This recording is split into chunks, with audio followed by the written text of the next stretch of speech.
All right, so today we're diving into a really incredible story. It's about a man who was born a prince, had literally everything you could imagine, but then he gave it all up. Why? To figure out this huge question that we all grapple with, human suffering. And his journey, which happened, over 2,500 years ago, ended up inspiring more than 500 million people on this planet. But here's the thing, and this is what's so fascinating. This story isn't just some dusty old piece of history. It's not just for monks or scholars. It's actually about you. It's about the questions we all ask ourselves, how do we find some peace when the world feels so chaotic? And it's about this amazing potential that's already inside of us. So let's set the scene. Our story kicks off in a place called Lumbini, which is in modern-day Nepal. And picture this, we're talking about a world of just unbelievable luxury. And right in the middle of all this wealth, a boy is born who is, destined to completely change the course of history. And that boy's name? Siddhartha Gautama. From the moment he was born, there was this incredible prophecy hanging over his head. It said he had two possible fates.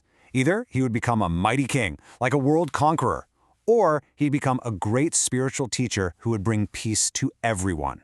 Now his dad, the king, he heard this prophecy and thought, nope, no monk for me. My son is gonna be a king. So what does he do? He basically builds a gilded cage. He creates this perfect bubble for Siddhartha, surrounding him with nothing but wealth, beauty, and pleasure. I mean, the best clothes, the best food, the best education, but he was totally cut off from seeing anything unpleasant. No pain, no sickness, no old age, and definitely no death. His life was, on the surface, absolutely perfect. Or so it seemed. But here's the thing about perfect bubbles. They're meant to be popped. You just can't build walls high enough to keep out human curiosity. And as Siddhartha got older, he started to feel this nagging sense that something was missing. He just had to see what was on the other side of those palace walls. And what he was about to see would completely shatter everything he thought he knew. So he finally goes out, and the contrast is just shocking. Imagine this.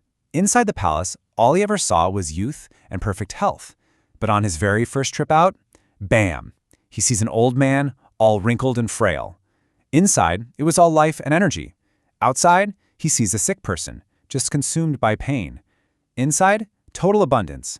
Outside, he sees a dead body being carried in a funeral procession. For the first time, it hits him like a ton of bricks. Aging, sickness, death, they happen to everyone. But then, he sees a fourth thing. He sees this monk, who is just so calm and peaceful, right in the middle of all this chaos. And that one sight, that peaceful monk, just lit a fire in him. It sparked the question that would define the rest of his life. Suddenly, everything he thought was solid and permanent felt so fragile. He realized if old age and sickness and death come for every single one of us, no matter how rich or powerful we are, then how on earth could that monk be so at peace? What was his secret? What did he know? That question just completely took over his life. So at 29 years old, he makes this just mind-blowing decision. In the middle of the night, while his wife and his brand new baby son are sleeping, he just leaves. He walks away from the palace, from his title, his family, his entire future as a king. He becomes a homeless wanderer, all because he was so determined to find an answer to that one question. But just leaving the palace? That was the easy part. The real journey, the search for truth, was just getting started. And it was going to be long, and it was going to be tough. A lot of trial and error. First, he fell in with this group of ascetics. These were holy men who had this idea that if you punish your body, you can free your mind. So for 6 long years, Siddhartha went all in. He pushed himself to the absolute extreme. We're talking fasting until he was basically skin and bones, meditating in the freezing cold and the blistering heat, just denying himself every possible comfort. But then, one day, he literally collapsed from weakness. And in that moment, he had this huge aha moment. This wasn't working. He wasn't getting enlightened. He was just getting exhausted. Torturing his body was a dead end. There had to be another way. And that's when he discovered it. The answer wasn't in the extreme luxury he grew up with, and it wasn't in the extreme pain he was putting himself through. The true path, he realized, was right down the middle. So he accepts a simple bowl of rice from a village girl, gets his strength back, and finds a spot under a big Bodhi tree.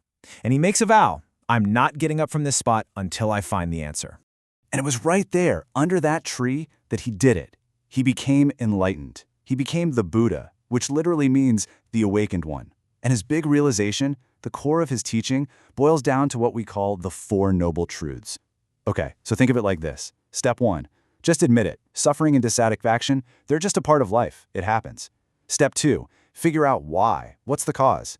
And he said it's our constant wanting, our craving, our attachment to how we think things should be. Step 3. The good news. You can actually end this suffering. How? By learning to let go of that craving. And finally, step 4. He laid out a practical roadmap for how to actually do it.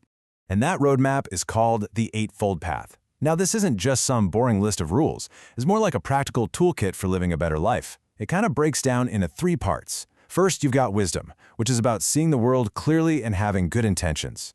Then there's ethics, making sure your words, your actions, and even your job don't cause harm to anyone. And the last part is all about training your mind through things like effort, mindfulness, and concentration to really understand what's going on inside your own head. So after this incredible breakthrough, the Buddha didn't just keep it to himself. He spent the next 45 years of his life walking around and teaching anyone who would listen. And what's amazing is that his legacy isn't just something stuck in history books. It's a living, breathing tradition that's just as relevant and powerful today as it was thousands of years ago. And clearly, the message resonated with people. I mean, it started with just 5 guys, his first students. And from there, his ideas just spread like wildfire, all across Asia and eventually the whole globe. It influenced art, culture, and of course the lives of over 500 million people who still follow his teachings today. And you know what? Even his death was one last teaching moment. As an old man, he was always talking about how nothing lasts forever. And then he accepts this meal that he knows is spoiled and will make him sick. He used his own physical suffering to show everyone, look, the body feels pain, but the mind can still be at peace. He didn't fear death at all. He faced it with this incredible calm, just like he'd taught for decades. And then he passed into what's called parinirvana, a total final release from all suffering. So, after all that, what's the big takeaway here? What's the point? It really comes down to his final words to his followers. He didn't say, worship me, or build giant statues of me. He said, be a light unto yourselves. He basically told them to look inside. He taught that all the answers we're looking for, all the peace we're craving, that light we need, it's not out there somewhere. It's not in some other person. It's already inside of you. The whole journey, it starts and it ends with you.